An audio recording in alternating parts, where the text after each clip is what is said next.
Hey everyone, welcome back. In this video, I'll show you how to send files with LocalSend step by step.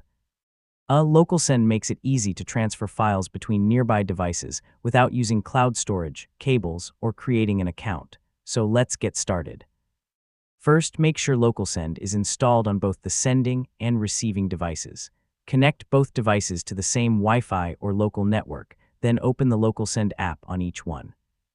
After a few moments, the devices should automatically detect each other. Next, on the device you're sending from, click or tap the Send option. Choose Files, then browse your device and select the file or files you want to transfer. You can select documents, photos, videos, or other supported file types. Once you've selected your files, choose the receiving device from the list of nearby devices.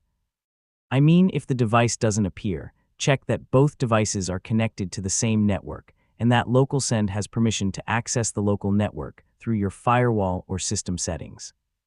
On the receiving device, a notification will appear asking whether you want to accept the incoming files. Review the details and click or tap Accept to begin the transfer. The files will be sent directly over your local network, making the process both fast and secure. After the transfer is complete, open the destination folder on the receiving device to confirm that all your files have arrived successfully, and that's it. You now know how to send files with LocalSend quickly and securely between your devices. If this guide helped you, don't forget to like the video, share it with others, and subscribe for more simple tech tutorials. Thanks for watching, and I'll see you in the next one.